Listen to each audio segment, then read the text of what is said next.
Yeah. All right, here we are. I was going to say something about the Dodgers, but I don't care. Because this is more important. Well, you saw 2 games last night, exactly. So it's geeky. Who are we missing? We're missing Jack. Are there waters anywhere? No. Oh my God, yes. Waters. Welcome everyone to the Dark Matter Film Festival's Nightmare on Elm Street Legacy Panel. I'm Nick Risher, and we at Dark Matter are super excited about tonight. I wanted to say a quick thank you to our sponsors at Dark Matter TV, Stream Vision Media, Tri-Coast Media, and obviously the Dark Matter Film Festival. I wanted to also thank our director, our festival director, Christy Strauss. Yeah. And festival coordinator, Austin Barber. As well as the whole Tri-Coast team. Thank you guys. We'd also like to thank the Culver Theater for all their support. A quick reminder to download the Dark Matter TV app if you want to watch this panel again and other great horror films. We're quickly going to give away 1 box set of the entire Nightmare on Elm Street franchise, courtesy of Warner Brothers Home Video. Christy Strauss, what is the seat number? 22A. Christy, we're gonna find out by the end of my speech. It better not be Johnny Depp. Yeah, exactly. We're gonna find out what the wherever Christy is. She's gonna let us know what the winner is. Okay. Nick, I was there when she dropped the pen on the seating chart. Yeah. Oh, yeah. Actually, can you tell us what it was? Seat J17. J17. Bingo. Anyone sitting there? This is bingo time. Try again. J17, no. Oh goodness. Oh my goodness. Moving over real fast. 17, really quick. All right. Anyway, so that was bad. Oh, it's Kane Hodder. Oh. Oh, I'm sorry, guys. I wrote it here. C4. C4. What is C4? This is C. Harris used it. 4. C4. Thank you, guys. Okay. After the panel, there will be a quick opening night party before we screen the film Nightmare on Elm Street 2, Freddy's Revenge. So stick around for that. First up, moderating the panel tonight is David Bloom, who was previously an award-winning staff writer for Variety and Deadline. Thank you, David. Next up, Sarah Risher, who's produced all of the 7 Nightmare films and was chairman of production at Muirline Cinema, also my mom. Jack Shoulder, director of tonight's films, Freddy's Revenge, as well as the cult sci-fi thriller, The Hidden. Great film. You should check it out. Rachel Talalay, director of Freddy's Dead, The Final Nightmare, as well as the hit film Tank Girl and other Nightmare films. Chuck Russell, director of Nightmare on Elm Street Dream Warriors, as well as another movie about a man in a mask, The Mask. And you know, I thought this man would be off screen somewhere, but he's already here. But now for the man who has made your nightmares legendary, the master of menace, the king of claws, a true icon, Robert Englund! All right, take it away, King. Okay, you guys are a little low key tonight, so I don't want to don't tamp things down. Let's try and amp this up a little bit. Just to start, you know, the business of horror has really taken off in recent years. I think I saw a study last year, 1,400 films in the horror genre come out in last year. How do you build a Nightmare on Elm Street franchise? And how could you do that now? Any thoughts? Any of you guys? Sarah, as a famous producer, queen of production for New Line? I I think we were very lucky at the time because when we had a great concept, that was what was so great. And back in those days, we could pre-sell with foreign and with video, and so we had ways of raising money. I don't know how you do that now. I don't know if it's even done. I guess maybe you pre-sell to these streamers. I don't know. But it just clicked. It was a great concept, well done by all the directors, including Wes Craven, and These the three. directors here. And so it worked.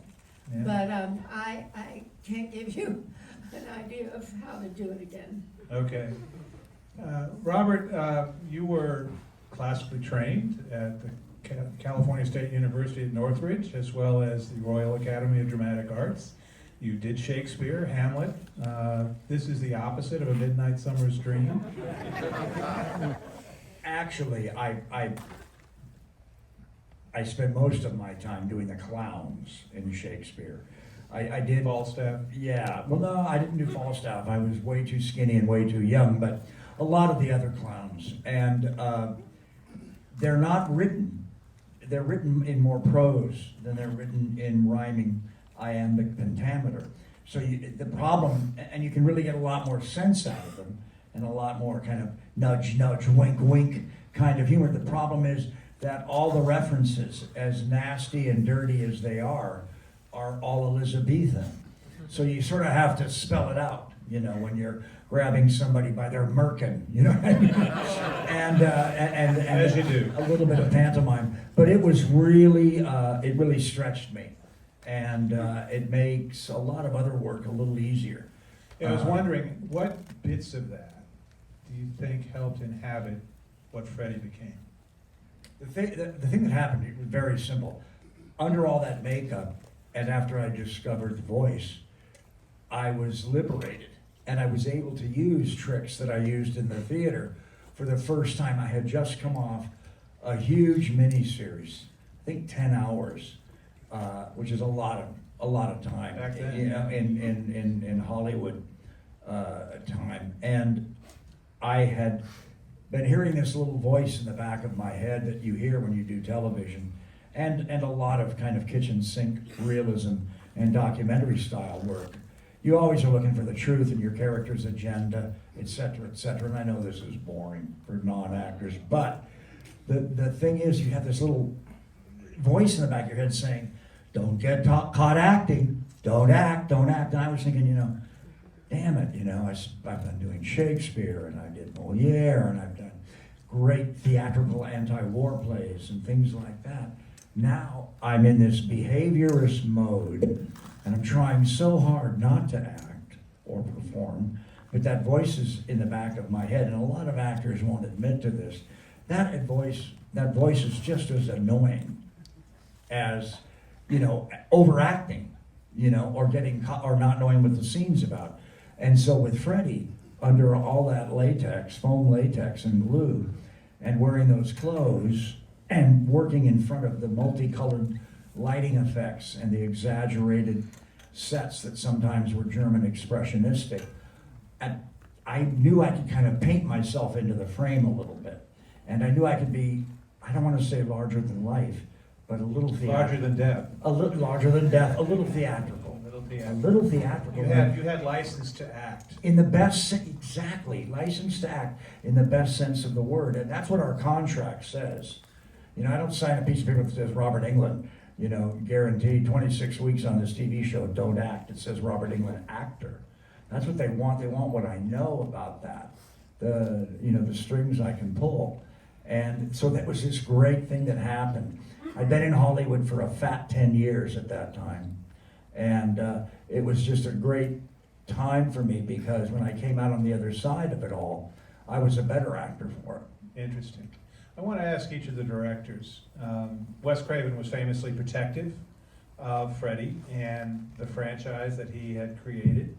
But I'm curious, each of you as a successor director to Wes, what you tried to bring, how you tried to navigate both being true to what was the original franchise, but extending it into your vision, your approach, what your thinking was. Jack, I believe you were shocked to find out 30 years later that the film you made, the one we'll see tonight, had become like 40 years, but it had become like a gay icon of closeted teens in the era of AIDS. And I'm curious, because I've seen some stuff that you weren't thinking about that. What was it you were trying to do, and then each of you talk a little bit about what you were trying to create as this franchise went along its long and interesting path. Well, Mike, please, speak into your mic.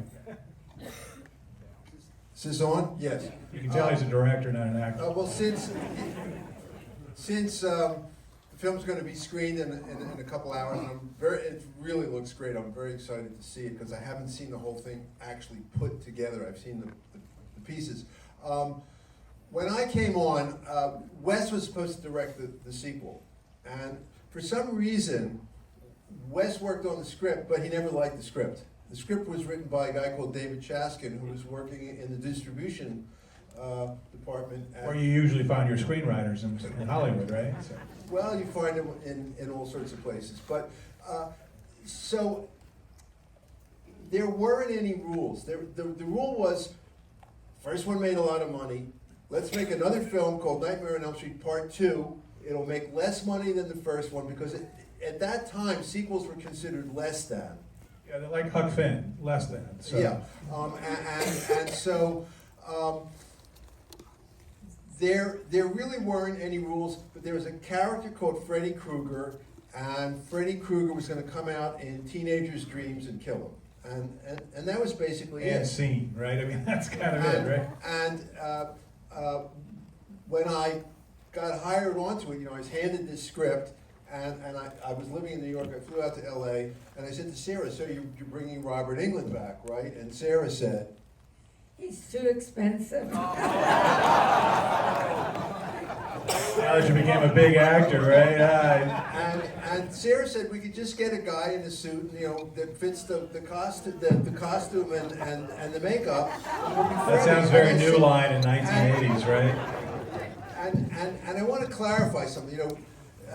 There was one scene because, fortunately, they finally hired, I said, look, he's got lines, he's a character, he's not just a guy who pops up and murders somebody and goes away, he's actually a character, and there's a really good actor, great actor behind the role, but he wasn't available the first week, and we had one shot, if you've seen the movie, when Freddy comes walking out of the shower, and people say he was a stuntman. We would have been lucky to get a stuntman. Stuntmen have some inkling of how They're expensive. We got some guy off the street who looked like he could fit the costume, and he walked and he was going like this, like Frankenstein. And I said, "Stop acting like a monster. Walk like a man." And then Robert came on the following week, and he walked like a man. I mean, when he walked, the ground shook. Because there was this power that he had that was really astonishing. And those were the only rules. So if you think about, and if you look at the poster, there's no Freddy in the poster. There's some of you have posters that you've asked me to sign, and there's just like a weird bird and a claw, and there's no Freddy, and it says starring, and at the bottom it says, right? Yeah. at the bottom it says, and Robert Englund as Freddy Krueger, and when we, I'll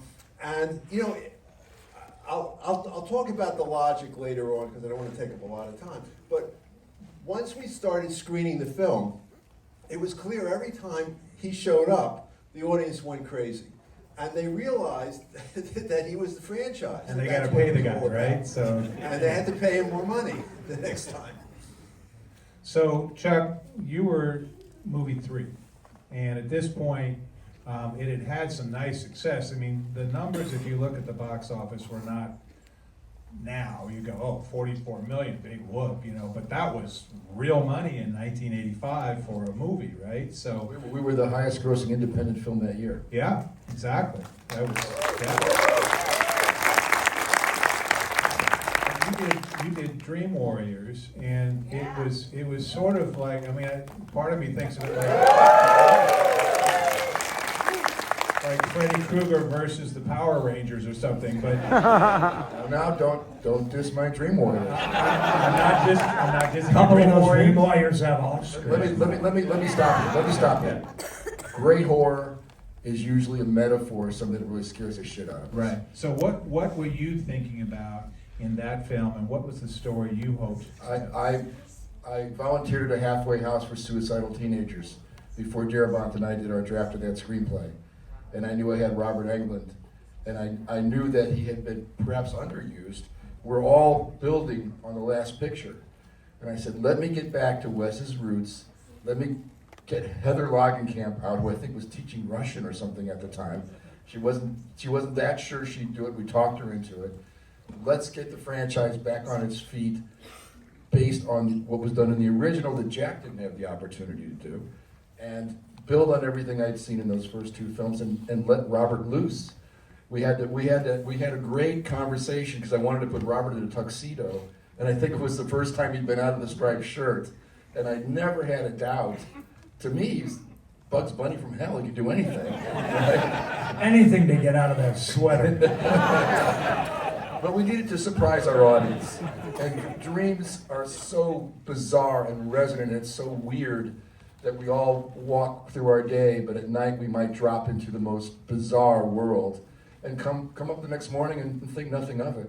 So the power of dreams, frankly, the charismatic performance of Robert Englund, and the brilliant world that Wes built with all these wonderful people, I wanted to take it further. How far can I take it? As my first time directing gig, I wanted to run with the ball. And Sarah was nice enough, and Rachel was nice enough to let me take a chance and take Robert's character a little further surreality. Yes, we used dark humor. I think they continued, so I blame myself for starting it, but Robert handled it like nobody else can, with the most authentic performances ever. A high wire act that he does. It's amazing. Yeah, I think if we took a poll from the fans, I think Dream Warriors is the fan favorite.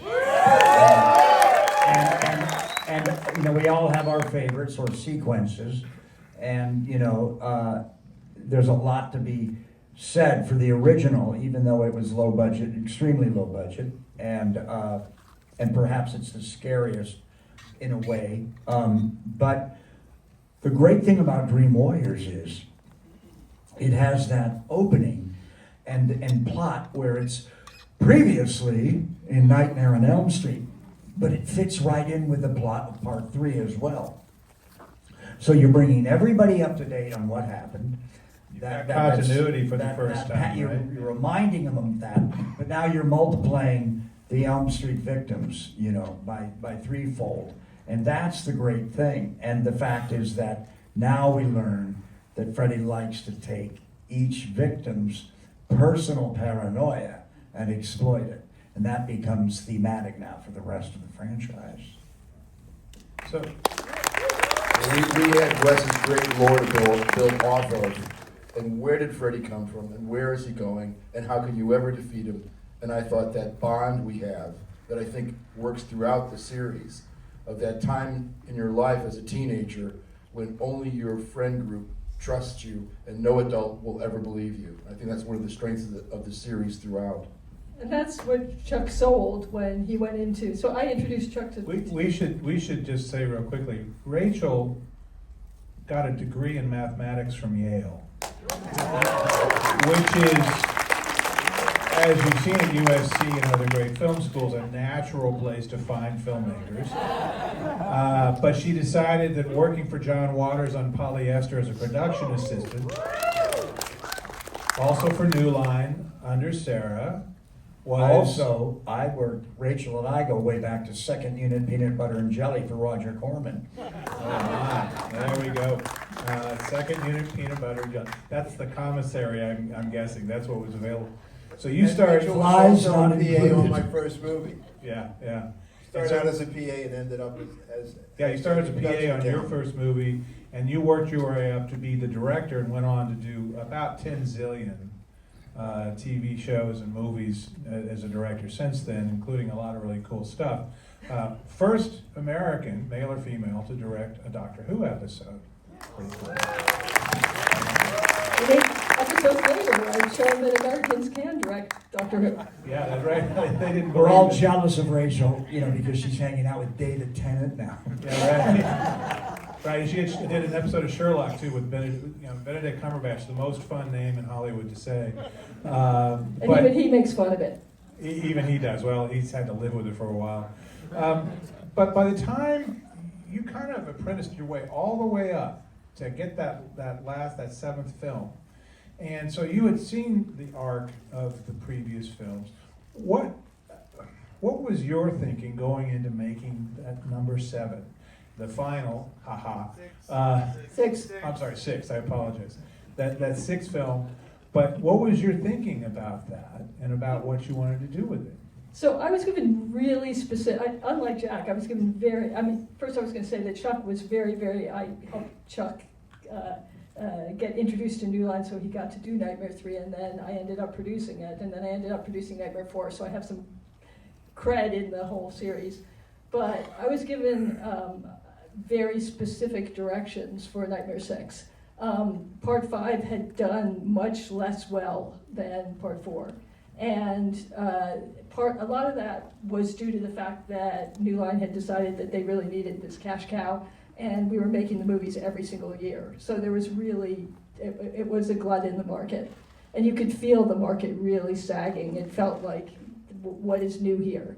And so I had gone off and produced a film that the head of the company, Bob Shea, who produced all the films, He's the co-founder directed. of New Line, so, Yeah. and he directed, you did Last Mimsy with him and things I like did that. Book of Love with him. Yeah, okay.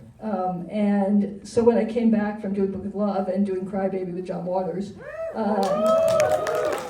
they and convinced them that it was my turn to direct, which is quite remarkable that they said yes, because I think I'm the only woman who's ever been in directed a major horror franchise, which is also a sad statement.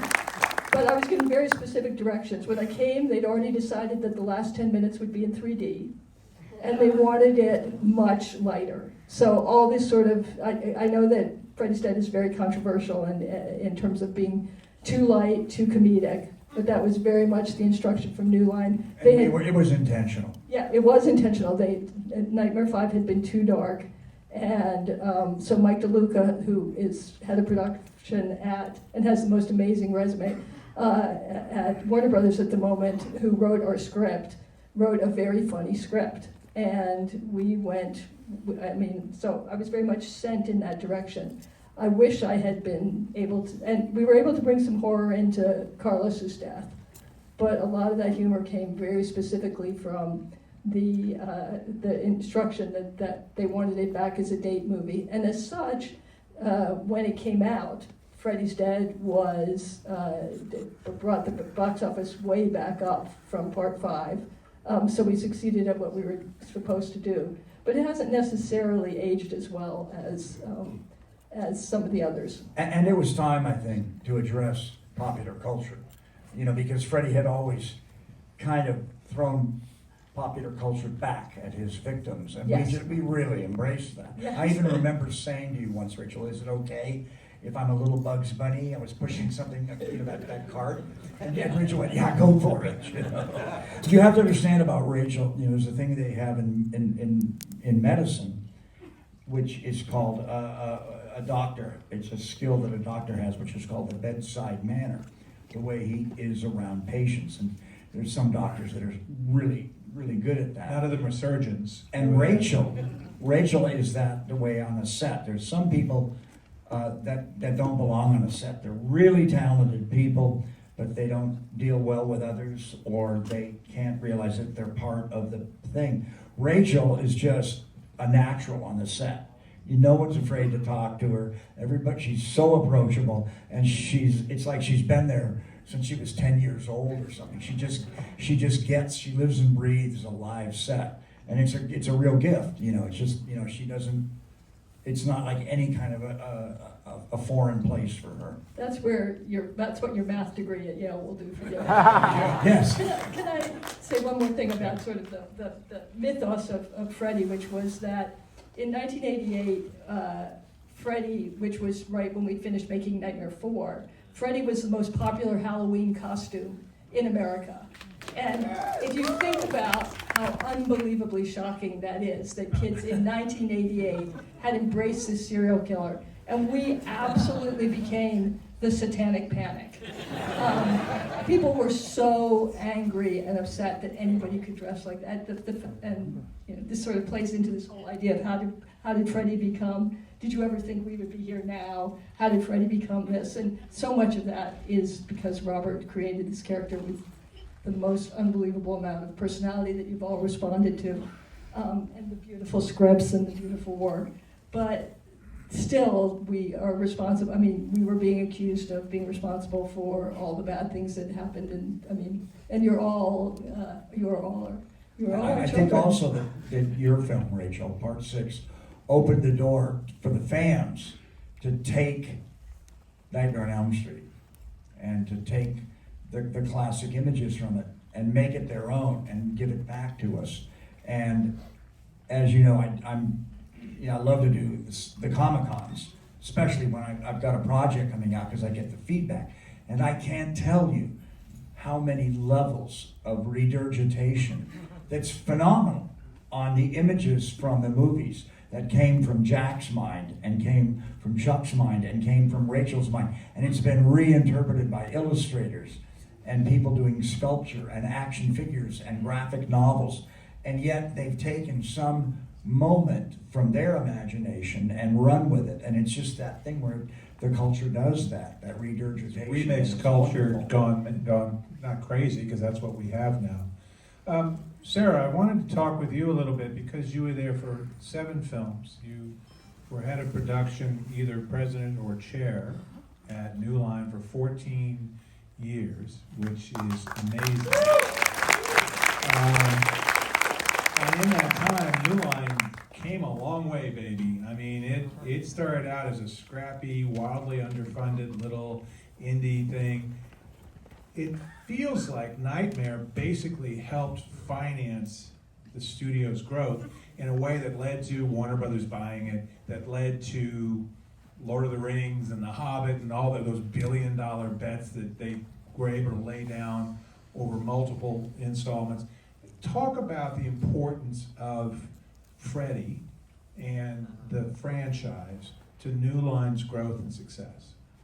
Well, it was major. We had made a couple of films like Stuntman and Alone in the Dark. Great film, by the way. Which Jack Shoulder did, Alone in the Dark. And so we knew how to do production very cheap, and we knew how to do non-union production. And so Bob Shea found this script and realized it had huge potential, and we worked with Wes and did some rewriting, and ultimately made the film. And we didn't know really what we had until the lines started forming around the theater, and then the Monday after it opened, on the weekend it opened, the Monday after, our head of sales, Stan Tuttleson, came to me and said, "We need a sequel right away." He said, "Start writing." So I went to this guy who'd written a script who worked in our mail room, and we had liked his script because it had a lot of humor. So I said, "We need it right away." And he came up with the film that Jack made that had a lot of humor. So that sort of brought the franchise in that direction. Well, it made it a franchise because you had 2. That's all New Line needed. Like, we're ready to roll now. So, and that was a success. And then Chuck doubled down with I think, a great deal of ambition. We'll double everything we've made so far, right? I think you were like, I'm going box office bonanza.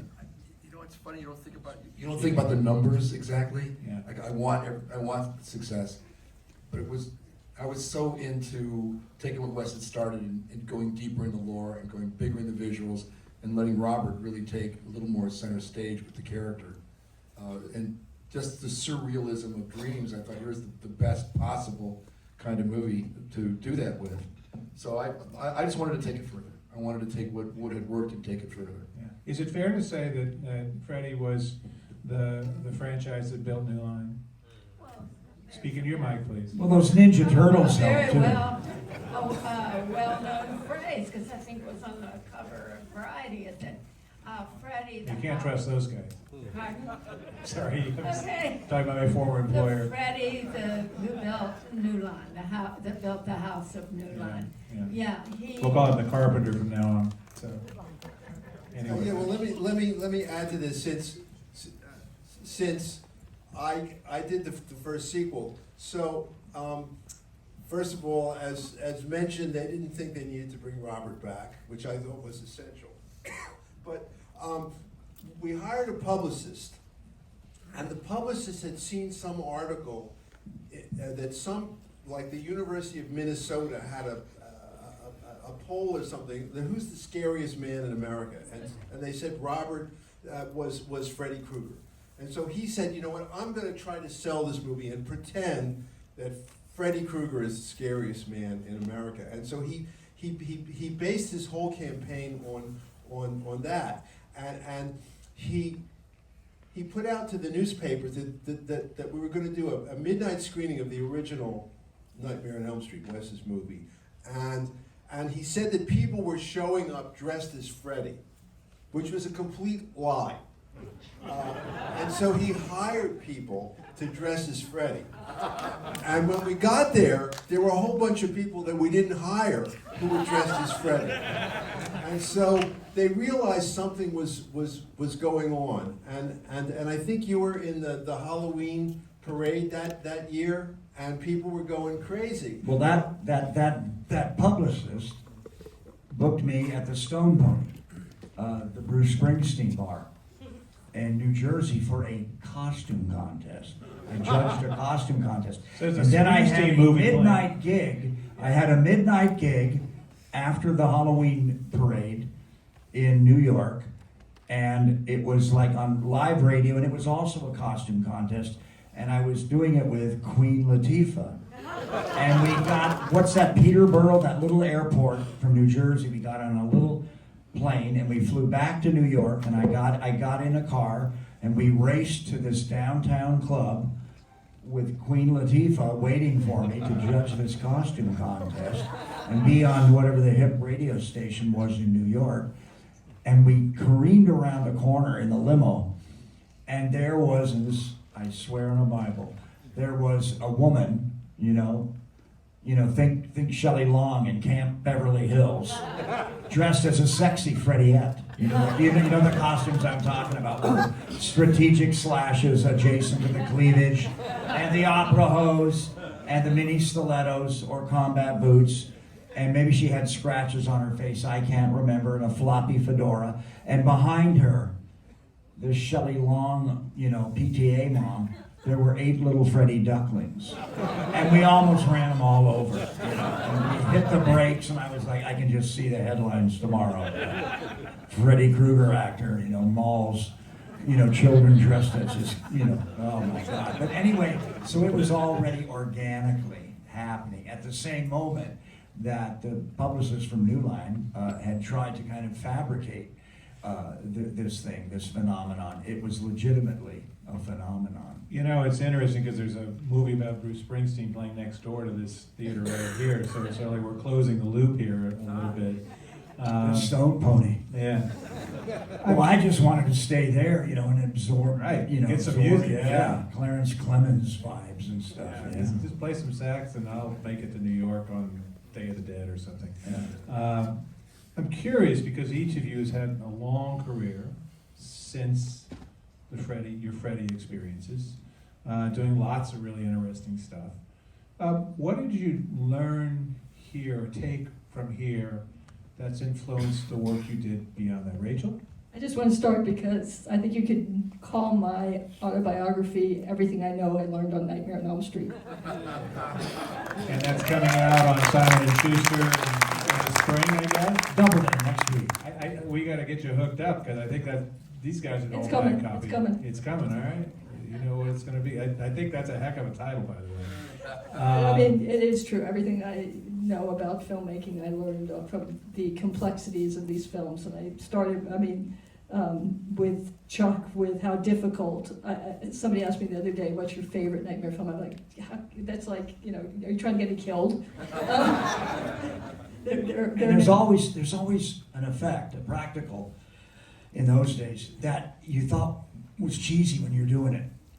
Yeah. And there's guys dressed in black turtlenecks, with their arms up your legs, You have to quit meeting like this, and you're inflating your nipples and things.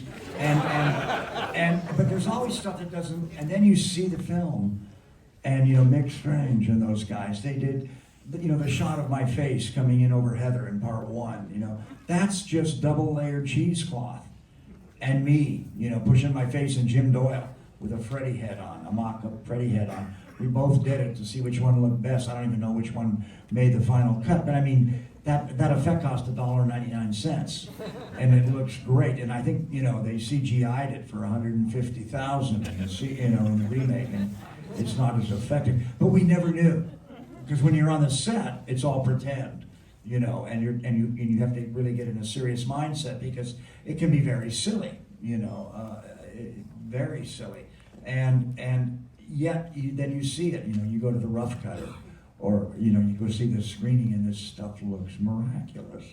And I think part of that, and part of the genius of New Line was, once they hired these young, talented people, they kind of let them know if they liked their work that they'd be on the next New Line movie.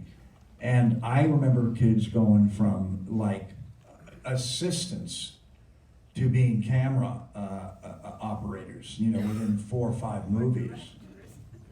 Or directors like Rachel, yeah. And shout out to our editors too, because Always. there was some footage that needed some work, and shout out to our editors. Yeah, spent most of the day at the Adobe user conference downtown and talked to a lot of editors using Premiere Pro and all that, so I've been swimming in the editor Well, all sea. of us here, except for Jack, who is God, because Jack's a double threat, editor-director. He started out as an editor. No, editor-director, English major, Yale mathematician. No, but the thing is that ultimately, the director has a lot of input before, during, and after, especially with sound and casting. But that editor, teaches you how to shuffle time in post, and it's a miraculous thing that happens in those dark rooms where circles under your eyes and no sleep. But they're really the gods of Hollywood. And Jack will take that as at least a demigod, since he's an editor and a director. Well, so I knew how to make movies. I was an editor, and actually one of the things that I did was I hooked up with New Line in the very, very early stages. Actually, Bob Shea, I wanted to distribute one of my short films, and he wasn't interested. And as I was leaving with my film, he said, "By the way, do you know anybody who could edit a trailer?" I'd been in New York about 6 months, and I said, "Me." And so we went and hired an editing room on Friday night after they left for the weekend, and we basically locked ourselves in and did a trailer. And I counted. And this is back long before Premiere Pro. This is when you're cutting like in acetate. the early '70s, and I used to work with Sarah on these things. Remember, with the film labs, so I had this experience of I think I counted 80, and there might have been more, but it's kind of like taking a grandfather clock and turning it into a wristwatch, and so you learn a lot about how a clock works, So, and one of the things that Bob said when he hired me to do Alone in the Dark, my first feature was, well, he's an editor, so at least he'll get all the pieces. Because at that time, there were a lot of people who were making these low-budget films who had no idea what the fuck they were doing. They didn't know how to cover the the editors. shot and all The that, editors right. would be tearing their hair out. But so with Elm Street 2, I got hired 6 weeks before they were going to start shooting. Like the train was going down the track. I normally have a lot of input into the script. Chuck really crafted the script with Frank Darabont. I didn't have that chance. I had to get it made. I had like 7 pages of special effects, none of which I had the slightest inkling of how to do. And they had hired a guy. They said, "Don't worry, we got this guy." He was the head of special effects at 20th Century Fox, and he was like the king of monofilament. He did all these gags with monofilament and all this old-fashioned stuff. And I actually said to him, I said, "Well, of all the many films you've worked on, what are you the most proud of?" And he thought, and he said, "I think the work I did with the Three Stooges." Wise guy, eh? And so I was basically, I was in a prolonged panic attack for the whole 6 weeks because I had to put everything together, and I prepped fanatically. I shot listed every single shot in the film, which I've done since, so that I would walk on the set and I would know what I was doing. And as soon as I walked on the set, I knew exactly what I was doing. So it gave me a certain amount of confidence, and I thought, well, gee, I can face any situation. Then, of course, on my next film, I faced an even worse situation and realized that I had a lot to learn. So I just want to point out, Jack, I think you're the one who went off and started a film school at Western Carolina University, where you were a professor and ran the film production. That's right. I was the only full professor at the university who had not taken a single course in his subject, which made me very popular with the PhDs. Yeah. Can I tell a quick story about the gentleman up here, Sarah's son? Is it okay? Can I'm only saying this because I know so many of you are horror fans out here, and this links to another project. My makeup man, Kevin Yeager, on part 2, brilliant guy, and a lot of people, that's their favorite makeup. He was working on the source, Chucky, during the making of Nightmare on Elm Street Part 2. And we were out in Pasadena, and Sarah had a kid, and Sarah's kid was in a crib adjacent to my barber chair. This explains so in our much about makeup Nick, chair. I have to say. And we had all the incarnations of the original Chucky. And he began, I think, with the name Spike. And he was heavier and more muscly, and he had a short bush haircut, almost like a crew cut.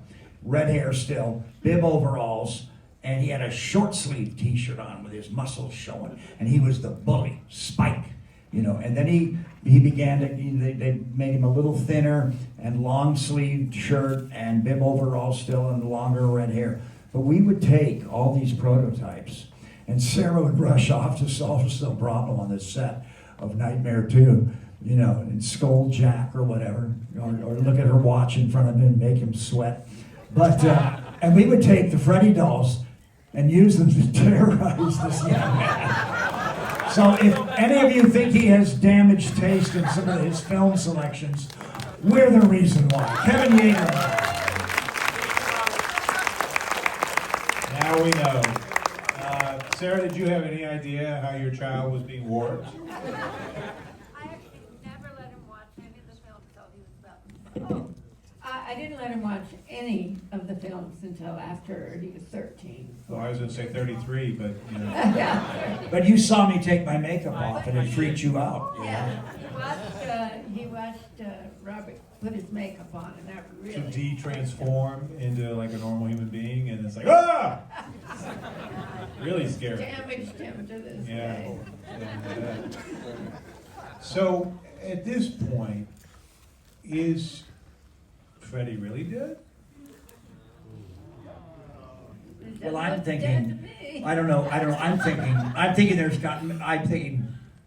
because there's such great artists working out there, I'd love to see a graphic novel animation, Nightmare on Elm Street. Maybe a prequel. And then I could do the voice, because I sure can't act him anymore. Yeah. Throw my back out, putting my blood on. But yeah, an anime graphic novel, those are super hot. What is it? Chainsaw Man is like we have a fan. Chainsaw Man, clearly inspired by Freddy, one of the biggest things in movies these days. So and that's anime. So that's a word of the wise. If you're developing something, you should talk to some people who know some people here. So where would you take Freddy at this point? Could Freddy be what Freddy is if he started now? Freddy in space. All right. I think they did that with Jason. Well, you know, Freddy on He should have stayed there. a space station. Puck face. Yeah. I think there has never, except for the television series pilot by Tobe Hooper, there's never been a prequel. And I think if they reboot the franchise, perhaps they do 3, 4, and 5.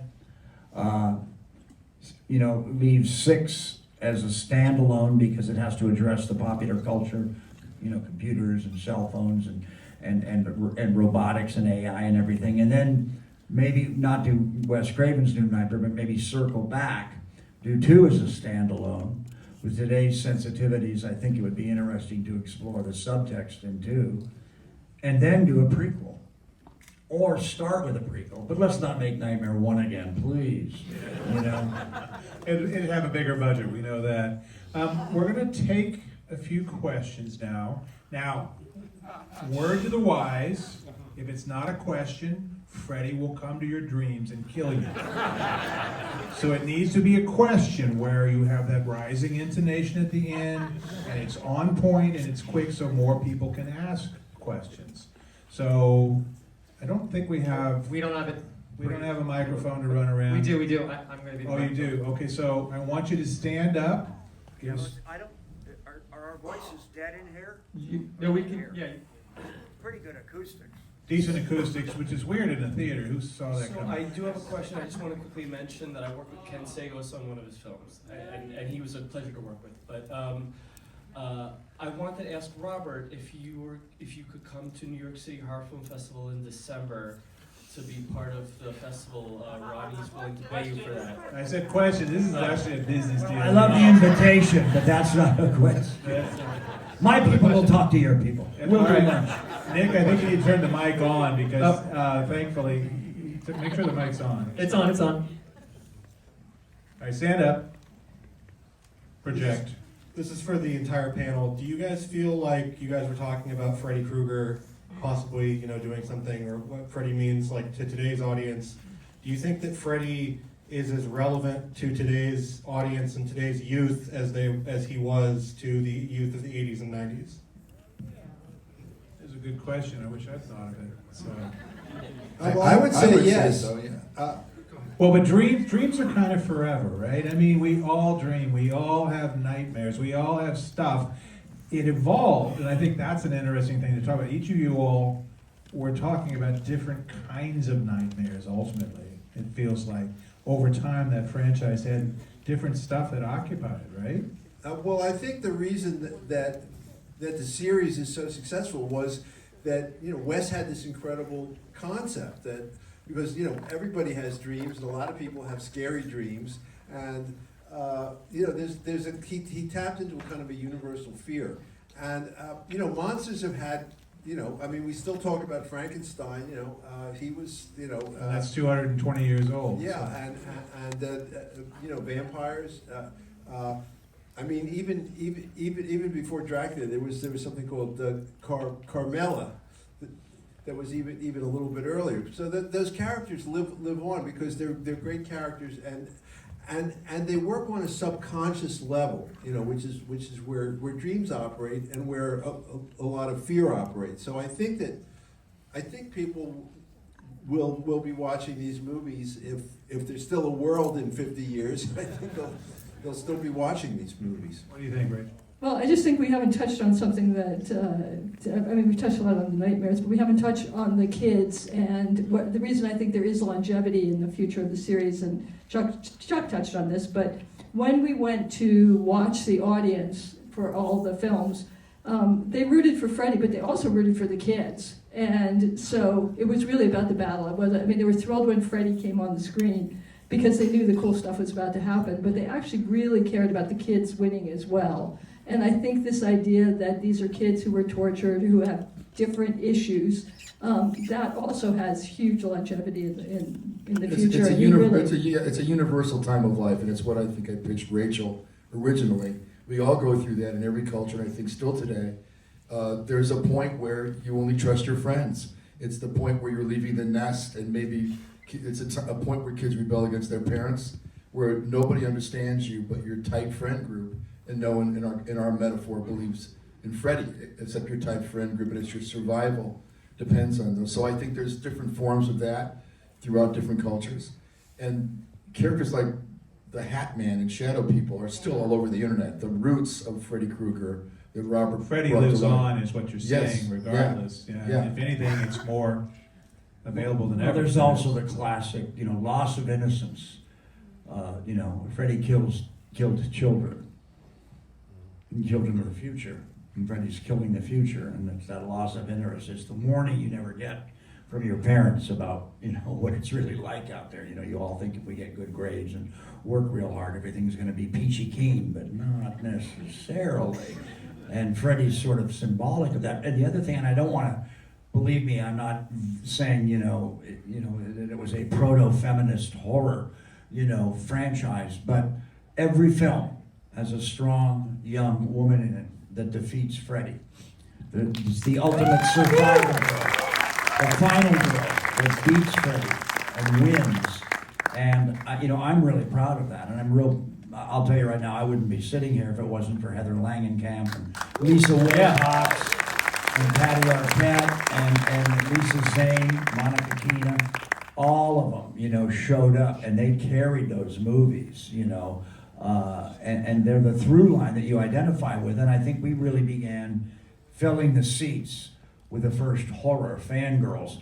And I don't want to take anything away from Jamie Lee Curtis in Halloween or anything away from Sigourney Weaver, but I can remember, seeing Hellraiser and seeing another film early on. In fact, Hellraiser still had English accents when I saw it, and there were no women in the audience. It was all male adolescents, and that shifted. The first time I saw Nightmare on Elm Street in a movie theater was down by SC, and it was the girlfriends of the football team, and they'd all seen it, and they took their boyfriends, and these guys are tackles and right guards, big guys, and they're all sitting there, and the girls just waited until the first scare just to watch their boyfriends jump. 225 pounds of muscle. That's the truly evil, I just have to say. But perfect. They were debuting, preparing for your stuff. Another question. Yeah, I think we have time for 2 more questions. The penultimate question. I don't want to block Robert from anyone. Well, happy Tuesday night, everyone. Get it? I just want to say that. Yes.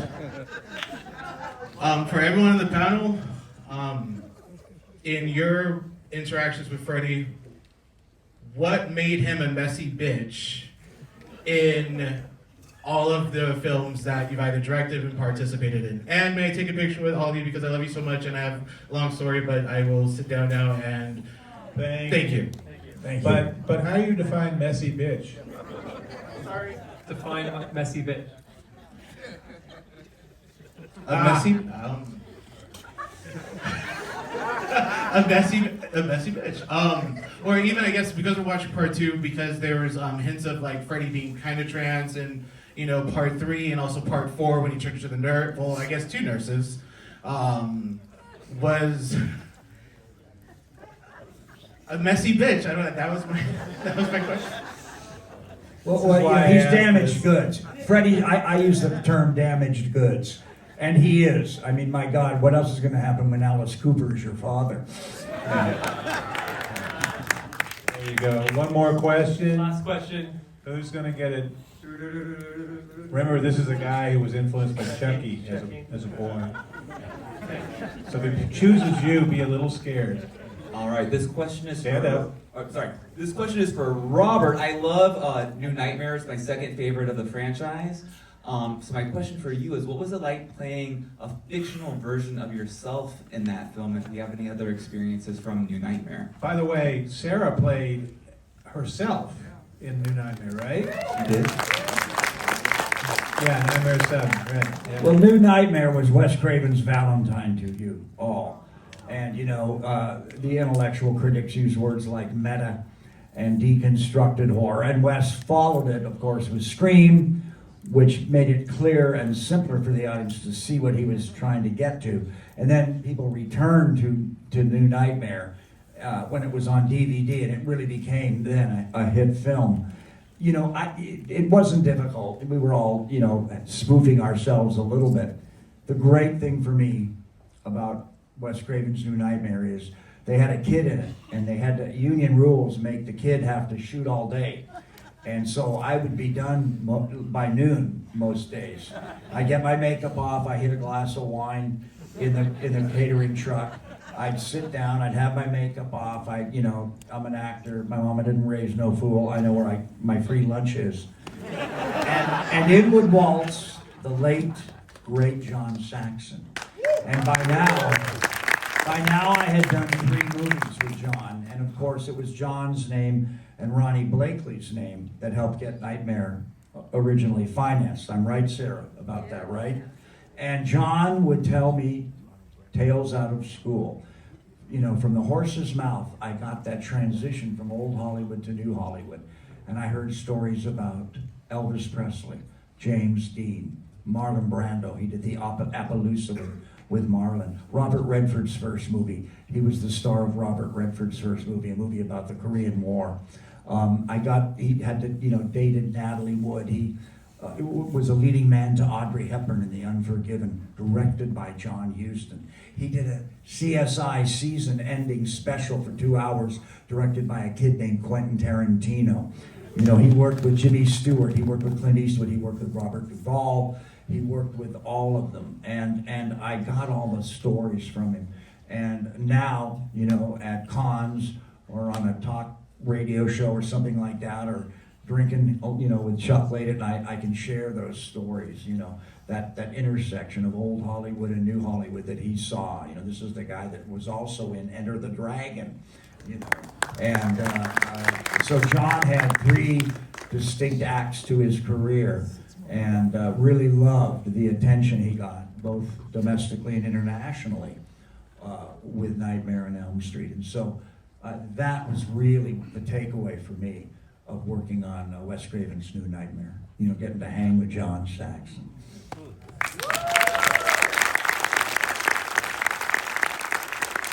And with that, we will wrap this up. There's a party and then a screening of film number 2. Give a big hand. Give it up way before everyone can just stay in your seats, please. Everyone stay in your seats, please, guys. Hey, guys, everyone just please stay in your seats. Everyone, we're gonna let the talent leave. Guys. This is very, very professional.